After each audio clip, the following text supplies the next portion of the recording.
6 বছর বয়সে বিয়ে হয়েছে, আর 9 বছর বয়সে আমি নবীর ঘরে আইছি। কয় বছর বয়সে নবীর ঘরে আইছে? 9 বছর। আর 18 বছর বয়সে নবী দুনিয়া থেকে চলে গেছে। তাহলে মা আয়েশার সঙ্গে নবী কয় বছর ছিলেন? একটু হিসাব করেন। দেখেন নবীর উম্মত গরমের মধ্যে কি বিরক্ত লাগতেছে? একটু হিসাব করেন। 6 বছর বয়সে বিয়ে হয়েছে, 9 বছরে নবীর সংসার আইছে, 18 বছরে নবী দুনিয়া থেকে বিদায় হয়ে গেছে। তাহলে মাঝখানে 9 বছর। মা আয়েশা বললেন, এই 9 বছরে আমি নবীকে দেখেছি মাত্র 3 বার, আর আমার স্বামীকে দেখেছি আমি হাজার হাজার বার। এখন তোমরা কি নবী সম্পর্কে শুনবে না স্বামী সম্পর্কে শুনবে? আপনাদের কি ধারণা আমাদের নবী কি অতি মানব না আমাদের মতোই? অনেকে বলে আমরাও যা নবী হতে, আমরাও যা নবী হতে। এক বক্তা ওয়াজ করতে বলতেছে আমরা মাটির তৈরি, নবীও মাটির তৈরি। তখন সাইড থেকে একজন বলতেছে তাহলে আমরা যা নবী হতাই রে। 400 রোজ গ্রহ খালি চেহারার মধ্যে। মা আয়েশা রাদিয়াল্লাহু তাআলা বর্ণনা করেন, আমি একদিন রাসূলকে গোসল করাতেছিলাম। গোসল করানোর সময় রাসূলের মুখের দিকে তাকায় আর শরীরের দিকে তাকায়। এক সময় আয়েশা বললেন, ইয়া রাসূলুল্লাহ, আপনার কি কোনোদিন বসন্ত ব্যারাম হয়েছিল? বসন্ত ব্যারাম? তা আল্লাহ রাসূল বললেন, কেন? বলে আপনার মুখ চাঁদের মতন সুন্দর, চাঁদের চাইতেও সুন্দর, কিন্তু আপনার দেহে এরকম মাঝে মাঝে কালো কালো দাগ, এটা কিসের দাগ? আল্লাহ রাসূল বললেন, এটা হলো তায়েফের ময়দানে যখন কলেমার দাওয়াত দিবার গেছিলাম তখন তায়েফবাসী আমাকে পাথর মারছে। আয়েশা বললেন, এ রাসূল, সবসময় নামাজ পড়লে কি সওয়াব হবে? সূর্য যখন উদয় হচ্ছে তখন নামাজ পড়া যাবে? দ্বীপ্রহরে নামাজ পড়া যাবে? সূর্য অস্ত যাচ্ছে নামাজ পড়া যাবে? রোজা রাখো, সবসময় রোজা রাখা যাবে? আপনি যদি মনে করেন আল্লাহ রোজা রাখবার কইছে আমি ঈদের দিনেও রোজা রাখবো, না। মানে আল্লাহর হুকুমটাই হলো ইবাদত। এখন আল্লাহ বলেছেন ওই গাছের কাছে যাইও না, ওই গাছের কাছে গেলি জালেম হয়ে যাবে। আদম আলাইহিস সালাম ওই ইবাদতটাও করবার পারেনি, গাছের কাছে গেছে। তো এই জন্যে আল্লাহ তাআলা তাকে দুনিয়াতে পাঠালেন। ওই গন্ধম ফল খাওয়ার কারণে আল্লাহ তাকে দুনিয়াতে পাঠালেন আর ঘোষণা করে দিলেন, আর দুনিয়াও মাযরাতুল আখিরা, দুনিয়া হচ্ছে আখিরাতের একটা আবাদযোগ্য জায়গা। আর দুনিয়াও সিজনুল মুমিনিন, দুনিয়া হচ্ছে মুমিনদের জন্য জেলখানা। জোরেখান কথা ঠিক কিনা? জেলখানার কয়েদি যেমন ইচ্ছা অনুযায়ী চলতে পারে না, জেলের নিয়ম অনুযায়ী চলতে হয়। দুনিয়াতে যারা মুসলমান হবে তারা নিজের ইচ্ছা অনুযায়ী চলতে পারবে না, আল্লাহর হুকুম নবীর তরিকা মোতাবেক চলা লাগবে। জোরেখান কথা ঠিক কিনা? এই জন্য তো মুমিনদের জন্য জেলখানা। জেলখানা মানে কি? আসসালাতু খায়রুম মিনান নাম শোনার পরে মুমিন ঘুম পাড়বি? কথা কন না কেন? ঘুম পাড়বে? আর সালাতু খায়রুম মিনান নাম শোনার পরেও যে ঘুম পাড়ে সে মুমিন না, কারণ সে জেলারের নিয়ম মানতেছে না। জেলার মানে আল্লাহ হুকুম করেছে ফজর আজান হওয়ার সঙ্গে সঙ্গে ঘুম ত্যাগ করো, ঘুম হইতে নামাজ অতি উত্তম। আপনি যখনই নামাজ পড়তে যাচ্ছেন তখনই ফেরেশতারা বলতেছে, আল্লাহ কি মজার ঘুম, সারা রাতের মধ্যে ফজর আজানের সময় ঘুমের মজাই আলাদা। আর সেই ঘুম বাদ দিয়ে তোমার ডাক মুয়াজ্জিনের আজান শুনে সে মসজিদে যায়। আল্লাহ বলে, ফেরেশতা এরা দুনিয়াতে হলো জেলখানা, দুনিয়া থেকে বিদায় নেওয়ার সঙ্গে সঙ্গে এদের জন্য তাকায় আছে জান্নাত। জোরে বলেন সুবহানাল্লাহ। ফেরেশতা জিবরাইল বললেন, এ রাসূলুল্লাহ, আপনি যদি চান যদি জান্নাত থেকে বের না হন তাহলে আল্লাহ আপনাকে জান্নাত থেকে বের করে দিবার পারবে না। বের করে দিবার পারবে? লিমা তাকুলু মা লা তাফআলুন। আল্লাহ যা বলে আল্লাহ তাই করে। আল্লাহ বলেছেন ফাদখুলুহা খালিদিন, কেউ যদি একবার জান্নাতে প্রবেশ করে সে চিরস্থায়ীভাবে জান্নাতে থাকবে। আপনি যদি বের না হন আল্লাহ আপনাকে বার করে দিবে না। খামাখা আপনি দুনিয়াতে কেন যাবেন? যে বছর রাসূল মেরাজ করেছেন সেই বছর রাসূলের জীবনে 3টা কষ্ট গেছে। কয়টা? 1 নম্বর কষ্ট হলো চাচা আবু তালেব মারা গেছে। আল্লাহ রাসূল বলেছেন, মায়ের পেটে থাকা অবস্থায় আমি এতিম ছিলাম, কিন্তু দুনিয়াতে আসার পরে আমি এতিম ছিলাম না। অথচ আল্লাহ কোরআনে বলেছেন, আলাম ইয়াজিদিকা ইয়াতীমান ফাআওয়া, আপনাকে আমি এতিম হিসেবে পাইছি। আর নবী বলতেছেন, মায়ের পেটে থাকা অবস্থায় আমি এতিম ছিলাম, কিন্তু দুনিয়াতে আসার পরে আমি এতিম ছিলাম না। সাহাবারা বললেন, হুজুর কেমনে এতিম ছিলাম না? রাসূল বললেন, ভাগ্যগুণ এমন একটা চাচা পাইছি, যেই চাচা আমাকে এমন আদর দিয়া, দয়া দিয়া, মহব্বত দিয়া লালন পালন করেছে, আমার যে বাবা নাই এটা আমি কখনো বুঝতেই পারিনি। সুবহানাল্লাহ, জোরে বলেন। তাহলে আবু তালেব রাসূলকে কেমন লালন পালন করেছেন? এরপরও আবু তালেবকে জাহান্নামের আগুনে পুড়তে হবে, কারণ আবু তালেব রাসূলকে ভালোবেসেছেন কিন্তু রাসূলকে অনুসরণ করেনি। আমার কথা কি বুঝলেন? আপনারা যতই নবীকে মহব্বত করেন, ইয়া নবী সালাম আলাইকে বলে যতই কান্দাকাটি করেন, আবু তালেবের মতো রাসূলকে মহব্বত কেউ করে নাই। রাসূল নিজে বলেছেন, আমার বাবা না থাকার পরেও বাবা নাই এটা আমি বুঝতে পারিনি। এরপরেও রাসূলের সিরাতকে, রাসূলের অনুসরণ গ্রহণ করা না করার কারণে সে জাহান্নামের আগুনে পুড়বে। চিন্তা করছেন? সেই চাচা দুনিয়া থেকে বিদায় নিলেন। কিছুদিন পরেই রাসূলের দরদের বিবি খাদিজাতুল কুবরা দুনিয়া থেকে বিদায় নিলেন। কিছুদিন পরে রাসূল চলে গেলেন তায়েফের ময়দানে। আল্লাহ রাসূলের জীবনের সবচাইতে কষ্টকর মুহূর্ত হলো তায়েফের ময়দান। সেই তায়েফের ময়দানে গিয়ে রাসূল রক্তাক্ত হলেন। আল্লাহ রাসূলের শুধু মুখ ছাড়া, এই চেহারা ছাড়া রাসূলের দেহের এমন কোনো জায়গা ছিল না যে জায়গায় ওরা পাথর মারেনি, খালি চেহারার মধ্যে। মা আয়েশা রাদিয়াল্লাহু তাআলা বর্ণনা করেন, আমি একদিন রাসূলকে গোসল করাতেছিলাম। গোসল করানোর সময় রাসূলের মুখের দিকে তাকায় আর শরীরের দিকে তাকায়। এক সময় আয়েশা বললেন, ইয়া রাসূলুল্লাহ, আপনার কি কোনোদিন বসন্ত ব্যারাম হয়েছিল? বসন্ত ব্যারাম? তা আল্লাহ রাসূল বললেন, কেন? বলে, আপনার মুখ চাঁদের মতন সুন্দর, চাঁদের চাইতেও সুন্দর, কিন্তু আপনার দেহে এরকম মাঝে মাঝে কালো কালো দাগ, এটা কিসের দাগ? আল্লাহ রাসূল বললেন, এটা হলো তায়েফের ময়দানে যখন কলেমার দাওয়াত দিবার গেছিলাম, তখন তায়েফবাসী আমাকে পাথর মারছে। আয়েশা বললেন, ইয়া রাসূলুল্লাহ, আপনি কি আল্লাহর কাছে বলতে পারবেন না যে আল্লাহ আমার দেহের দাগগুলো মোচন করে দাও? এই কালো কালো দাগ আমার আর ভালো লাগতেছে না। রাসূল বলে, আয়েশা রে, আল্লাহ লাইলাতুল মেরাজ আমাকে বলেছিল আপনার দেহের সমস্ত দাগকে আমি মোচন করে দিব। রাসূল বললেন, ওগো আল্লাহ, এই দাগগুলো কিয়ামত পর্যন্ত আমার দেহের মধ্যে রাখতে হবে। এই পাথরের দাগের ওসিলায় আমি গুনাহগার উম্মত সহ জান্নাতে যাবার চাই।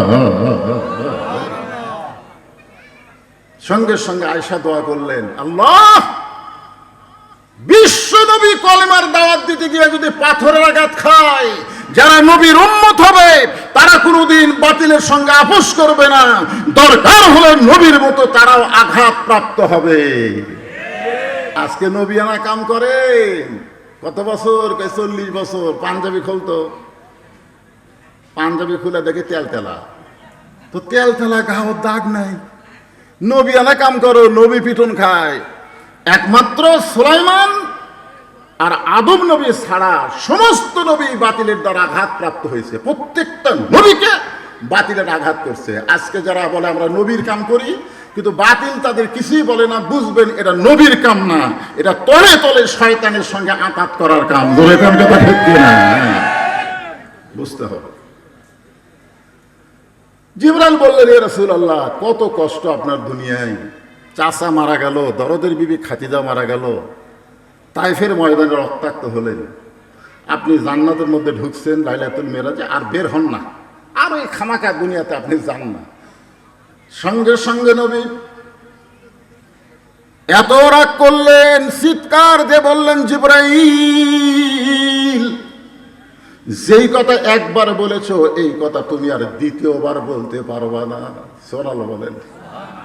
আপনারা বলেন তো, জিবরাইল কি নবীর পক্ষে বলতেছে না বিপক্ষে বলতেছে? কথা কয় না, পক্ষে না বিপক্ষে? পক্ষে বলতেছে। অথচ নবী রাগ করে বললেন, জিবরাইল, যেই কথা একবার বলেছো এ কথা আর দ্বিতীয়বার বলো না। আমি নবী আমার জন্যে না, আমি নবী হলাম আমার উম্মতের জন্যে। হযরত বেলাল বললেন, ইয়া রাসূলুল্লাহ, আমরা যখন দুনিয়া থেকে কবরে যাব তখন মুনকির নাকির আমাদেরকে 3টা প্রশ্ন করবে। আপনি যখন কবরে যাবেন তখন আপনাকে কয়টা প্রশ্ন করবে? আমি কি উত্তর দিছি? তো না দিতি 3টা কে হলো?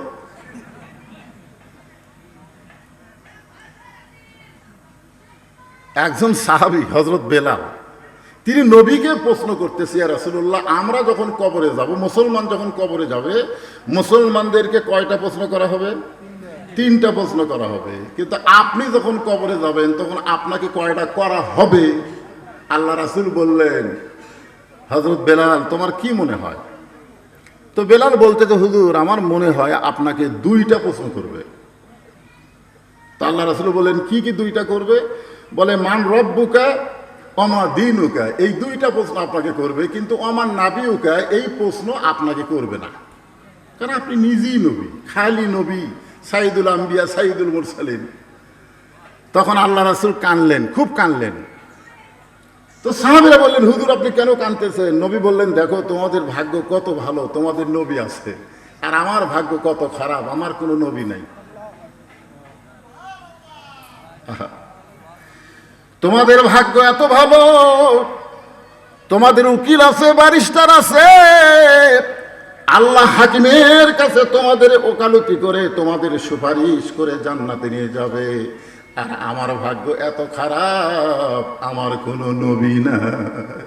সব সাহাবীরা কান্দেন, বলে, হুজুর, আপনি তো নবী, আপনার আমার নবী কে?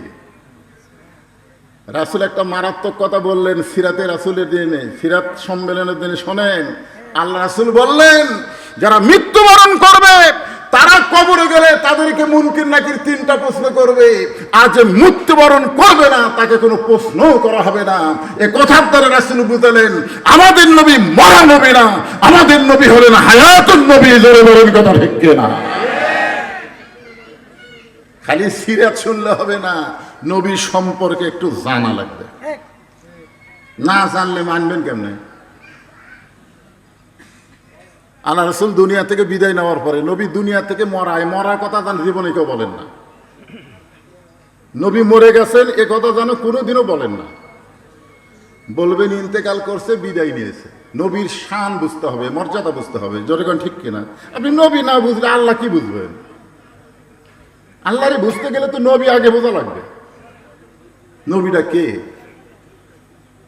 তো আল্লাহ রাসূল দুনিয়া থেকে যখন বিদায় নিলেন তখন কতকগুলো মহিলা উম্মাহাতুল মুমিনিন 6 লক্ষ হাদিসের হাফেজা মা আয়েশার সাথে দেখা করলেন। নবী যখন দুনিয়া থেকে বিদায় নিলেন তখন কতকগুলো মহিলা, এই মায়েরা যারা পর্দার অন্তরে আছেন মনোযোগ দিয়ে শোনেন, কতকগুলো মহিলা এসে মা আয়েশার কাছে সাক্ষাৎ করলেন। মহিলারা বলতেছেন, মা, আমরা নবী সম্পর্কে আপনার কাছে জানতে চাই। আপনারা বলেন তো, মেয়েরা কি নবীর কাছে আসতে পারতেন? মেয়েরা পর্দা বোঝেন আপনারা? পর্দা বোঝে? আজকাল তো মুরিদের বউ পীরের কাছে যায়, ওই পীর বাবার কাছে মুরিদ যায়, মুরিদের বউ যায়, বাবার কাছে ফয়েজ নেয়। অথচ ইয়াসার রাদিয়াল্লাহু ইসলাম গ্রহণ করার পরে তিনি যখন বাড়িতে গেলেন, বাড়িতে যাওয়ার পরে তার বিবি সুমাইয়া বললেন, ওগো স্বামী, আপনার চেহারার মধ্যে নূর জ্বলতেছে, আলো জ্বলতেছে, কারণ কি? ইয়াসার বললেন, আমি ঈমান গ্রহণ করছি, ঈমানের নূর আমার চেহারার মধ্যে আল্লাহ প্রকাশ করে দিয়েছে। বিবি সুমাইয়া বলতেছে, তাহলে আমিও ঈমান গ্রহণ করব। ইয়াসার রাদিয়াল্লাহু দৌড়ে এসে রাসূলকে বললেন, নবী গো, আমি তো ঈমান গ্রহণ করছি, আমার বউটাও ঈমান গ্রহণ করতে চাই, আমি কি আমার বউ আপনার কাছে নিয়ে আসবো? তখন আল্লাহ রাসূল বললেন, বাল্লিগু আন্নী ওয়ালাউ আয়া, তুমি যে ঈমান গ্রহণ করেছো সেই ঈমানের দাওয়াত তোমার বউয়ের কাছে দাও, তোমার বউকে আমার কাছে আনা লাগবে না। নবীর কাছে ইয়াসারের বউ আসলে নবীর কিছু হতো না, কিন্তু এইটা বর্তমান ভণ্ডপীর দলিল নিত। যদি সাহাবীর বউ নবীর কাছে আসতে পারে, তাহলে মুরিদের বউ আমার কাছে আসতে পারবে না কেন? জোরে কোন কথা ঠিক কিনা? কারণ লাকাদ কানা লাকুম ফি রাসূলিল্লাহি উসওয়াতুন হাসানা। যদি সফলতা অর্জন করতে চাও, নবীর আদর্শকে গ্রহণ করতে হবে। নবীর বিবি ছাড়া নবী অন্য কোনো মহিলার সঙ্গে পর্দাহীন ভাবে দেখা করে নাই। জোরে কোন সুবহানাল্লাহ। এখন মেয়েরা বলতেছে, মা আল্লাহ নবী সম্পর্কে আমরা একটু জানতে চাই। আয়েশা বললেন, মেয়েরা তোমরা নবী সম্পর্কে আমার কাছে জানতে আইছো, এখন আমি তোমাদের সামনে বলতেছি, তোমরা নবী সম্পর্কে শুনবে না আমার স্বামী সম্পর্কে শুনবে? একটু মনোযোগ দিবেন। তোমরা নবী সম্পর্কে জানবে না আমার স্বামী সম্পর্কে শুনবে? তো মেয়েরা বলতেছে, মা আল্লাহর নবীও যিনি, উনি তো আপনার স্বামী। আয়েশা বলতেছে, 6 বছর বয়সে নবীর সঙ্গে আমার বিয়ে হয়েছে। একটু মনোযোগ দিয়ে শোনেন, কয় বছর? 6 বছর বয়সে বিয়ে হয়েছে, আর 9 বছর বয়সে আমি নবীর ঘরে আইছি। কয় বছর বয়সে নবীর ঘরে আইছে? 9 বছর। আর 18 বছর বয়সে নবী দুনিয়া থেকে চলে গেছে। তাহলে মা আয়েশার সঙ্গে নবী কয় বছর ছিলেন? একটু হিসাব করেন। দেখেন নবীর উম্মত গরমের মধ্যে কি বিরক্ত লাগতেছে? একটু হিসাব করেন। 6 বছর বয়সে বিয়ে হয়েছে, 9 বছরে নবীর সংসার আইছে, 18 বছরে নবী দুনিয়া থেকে বিদায় হয়ে গেছে। তাহলে মাঝখানে 9 বছর। মা আয়েশা বললেন, এই 9 বছরে আমি নবী কি দেখেছি মাত্র 3 বার, আর আমার স্বামীকে দেখেছি আমি হাজার হাজার বার। এখন তোমরা কি নবী সম্পর্কে শুনবে না স্বামী সম্পর্কে শুনবে? আপনাদের কি ধারণা আমাদের নবী কি অতি মানব না আমাদের মতোই? অনেকে বলে আমরাও যা নবী হতে, আমরাও যা নবী হতে। এক বক্তা ওয়াজ করতে বলতেছে আমরা মাটির তৈরি, নবীও মাটির তৈরি। তখন সাইড থেকে একজন বলতেছে, তাহলে আমরা যা নবীও তাই রে। 4 সূরজ গ্রহ তারা তারি নূরের ইশারা, নইলে যে অন্ধকারে ডুবিত এই ধরণী। সবাই বলেন নবী মোর পরশমণি, নবী মোর সোনার খনি, নবী নাম ভাবে যেজন সেই তো দোজাহানের ধনী। নবী যখন স্বামী ছিলেন, পৃথিবীর শ্রেষ্ঠ স্বামী ছিলেন। আমরা যতই স্বামী হই না কেন, আমার নবীর মতো ভালো স্বামী পৃথিবীর কেউ হতে পারে নাই। আল্লাহ নবী যখন নবী ছিলেন, পৃথিবীর শ্রেষ্ঠ নবী ছিলেন। নবী যখন বদরের জিহাদে যাচ্ছেন, পৃথিবীর শ্রেষ্ঠ সেনাপতি। আল্লাহ নবী যখন না খেয়েছিলেন, নবীর মতন না খেয়ে কেউ থাকে নাই। ক্ষুধার জ্বালায় নবী পেটে পাথর বাঁধছেন। আল্লাহ নবী যখন অত্যাচার সহ্য করেছেন, নবীর মতন অত্যাচার সহ্য কেউ করে নাই। আবার আল্লাহর নবী যখন নানা হয়েছেন, নবীর মতন শ্রেষ্ঠ নানা এই দুনিয়াতে কেউ হবার পারে নাই। আবার নবী যখন শ্বশুর হয়েছেন, ওসমান রাদিয়াল্লাহু বলেন, দুনিয়ার কে কেমন শ্বশুর পাইছো জানি না, কিন্তু আমি এমন একজন শ্বশুর পাইছি, তার মতন ভালো শ্বশুর এই দুনিয়াতে আর কারো নাই। জোরে কান সুবহানাল্লাহ। আপনি যেই দিকে যাবেন সেই দিকে আমাদের নবী শ্রেষ্ঠ। যার কারণে আল্লাহ বললেন, ওগো রাসূল, মা আতাকুমুর রাসূলু ফাখুযুহু ওয়া মা নাহাকুম আনহু ফান্তাহু। আপনি যেইটা করবেন সেইটাই করা আপনার উম্মতের জন্য ফরজ হয়ে যাবে, আর আপনি যেইটা নিষেধ করবেন সেইটা তাদের জন্য হারাম হয়ে যাবে। এই মনোযোগ দিয়ে শোনেন, নবী যা করেছেন সেটা আমাদের জন্য করা কি ফরজ? জোরে কোন করা কি? মা আতাকুমুর রাসূলু ফাখুযুহু, ফাখুযুহু মানে তোমরা সেটা গ্রহণ করো।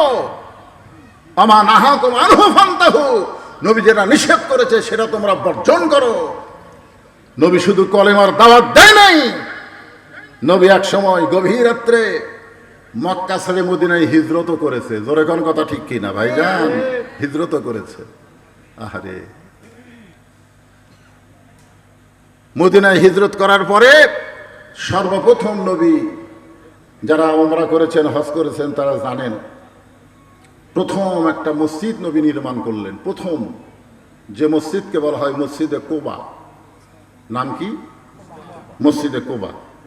আল্লাহ রাসূল বলেছেন, আমার নির্মিত প্রথম মসজিদে কেউ যদি 2 রাকাত নামাজ আদায় করে, আল্লাহ এত খুশি হয় তার আমল নামায় একটা ওমরা হজের সওয়াব দিয়ে দেয়। সুবহানাল্লাহ, জোরে কর না কেন? আরে আপনি করতে পারবেন তো? একটু জোরে মহব্বত দিয়ে সুবহানাল্লাহ কোন। আপনাকেও আল্লাহ হয়তো হজ করার সুযোগ না দিলে ওমরা করার তৌফিক দিয়ে দিবে। সুবহানাল্লাহ বলেন।